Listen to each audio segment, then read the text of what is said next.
English premier league match week number 23 ഈ ആഴ്ച നടക്കുന്ന സൂപ്പർ പോരാട്ടം എമിറേറ്റ്സിൽ വെച്ച് ആഴ്സണലിന്റെ തട്ടകത്തിൽ വെച്ച് നടക്കുന്ന ക്ലാസിക് പോരാട്ടം ലീഗ് ലീഡേഴ്സായ ആഴ്സണലും മാഞ്ചസ്റ്റർ ഡെർബി വിന്നറായ മാഞ്ചസ്റ്റർ യുണൈറ്റഡ് തമ്മിൽ ആവേശകരമായ പോരാട്ടം. Manchester United last week Manchester സിറ്റിയെ 2-0 തകർത്തു വിട്ടു. അതോടുകൂടി അവരുടെ ആരാധകർ കുറച്ചുപേർ പുറത്തിറങ്ങി തുടങ്ങിയിട്ടുണ്ട്. കഴിഞ്ഞ ആഴ്ച നടന്ന ഡെർബിയിൽ സിറ്റിയെ തോൽപ്പിച്ചത് എന്തോ വലിയ കാര്യമാണെന്നും പ്രീമിയർ ലീഗ് ജയിച്ച മട്ടാണ് അവർക്ക്. 24 മണിക്കൂറും മാഞ്ചസ്റ്റർ ഈസ് റെഡ് എന്ന് പറഞ്ഞിറങ്ങിയിട്ടുണ്ട്. അതിനൊരു തീരുമാനം ഈ ഞായറാഴ്ച നടക്കുന്ന മത്സരത്തിൽ എമിറേറ്റ്സിൽ വെച്ച് അവർക്ക് കിട്ടും. അതോടുകൂടി അവർ വീണ്ടും മാളത്തിൽ ഒളിക്കേണ്ട അവസ്ഥയാണ്. മാഞ്ചസ്റ്റർ യുണൈറ്റഡിന്റെ കാര്യം നോക്കുകയാണെങ്കിൽ മാഞ്ചസ്റ്റർ സിറ്റി മാഞ്ചസ്റ്റർ യുണൈറ്റഡ് മത്സരം കാണണമെങ്കിൽ ഇനി ഒരു 6 മാസം അല്ലെങ്കിൽ 7 മാസം കാത്തിരിക്കേണ്ടി വരും. മറ്റുള്ള ടീമുകൾ എമിറേറ്റ്സ് കപ്പിൽ, FA കപ്പിലും കരബാവ് കപ്പിലും UCL മറ്റും വെച്ച് ഏറ്റുമുട്ടും. പക്ഷേ യുണൈറ്റഡിനെ മാത്രം അവിടെ കാണാൻ കഴിയില്ല. കാരണം അവർ ക്വാളിഫൈ ആകില്ല. UCL അവർ ഒരിക്കലും ക്വാളിഫൈ ആവത്തില്ല. കഴിഞ്ഞ 2 സീസണിൽ അവർ ക്വാളിഫൈ ആയിട്ടില്ല. അടുത്ത സീസൺ എന്താകുമെന്ന് കണ്ടറിയണം.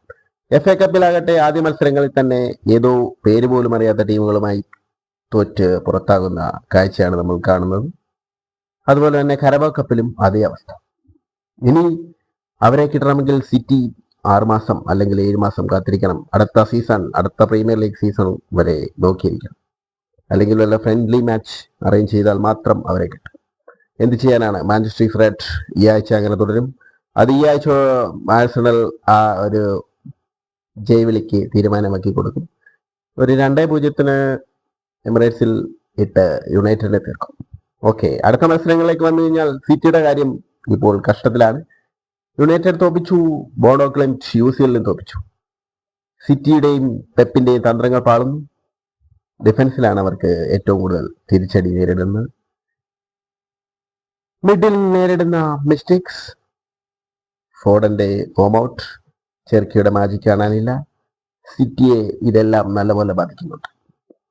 ഈ വീക്കിൽ അവർക്ക് പ്രീമിയർ ലീഗിൽ വോൾസിനെയാണ് നേരിടാനുള്ളത്. പ്രീമിയർ ലീഗിൽ അവർ ജയം നേടിയിട്ട് 4 ആഴ്ച പിന്നിടുന്നു. ഈ ആഴ്ച അവർക്ക് വിജയം അനിവാര്യമാണ്. പോയിന്റ് ടേബിളിൽ ഏറ്റവും താഴെയുള്ള വോൾസിനെയാണ് അവർക്ക് നേരിടാനുള്ളത്.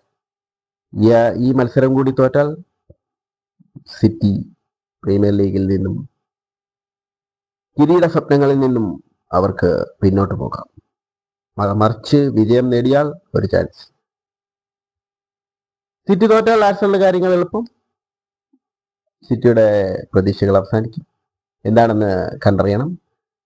സിറ്റിക്കാണെങ്കിൽ ചാമ്പ്യൻസ് ലീഗിലും തോൽവികൾ നേരിട്ടുകൊണ്ടിരിക്കുന്ന അവസ്ഥ. അടുത്ത മത്സരം തുർക്കിഷ് ക്ലബ് ഗലാസറായുമായിട്ടാണ്. ജനുവരി 28 ആണ് മത്സരം. സിറ്റിയുടെ ഹോമിലാണെന്നുള്ള ഒറ്റ അഡ്വാൻറ്റേജ് മാത്രം. അതിലെന്ത് സംഭവിക്കുമെന്ന് കണ്ടറിയണം. ഇനി പ്രീമിയർ ലീഗിലേക്ക് തിരിച്ചു വന്നു കഴിഞ്ഞാൽ മറ്റു മികച്ച മത്സരങ്ങളുണ്ട്. Chelsea വിസിസ് crystal palace, Liverpool വിസിസ് Bournemouth, Tottenham വിസിസ് ബർൺലി, Aston villa വിസിസ് Newcastle വമ്പൻ പോരാട്ടം. Leeds United വിസിസ് Everton, ബ്രാൻഫോർഡ് വിസിസ് Nottingham forest, Fulham വിസിസ് Brayton, Sunderland വിസിസ് west Ham എന്നീ മത്സരങ്ങൾ നടക്കും. ശനി ഞായർ ദിവസങ്ങളിലാണ്. ആഴ്സണലിന്റെ കാര്യം പറഞ്ഞു കഴിഞ്ഞാൽ ഈ ആഴ്ച അവർ വിജയിച്ചാൽ കിരീടത്തിലേക്ക് അവർ കൂടുതൽ അടുക്കും.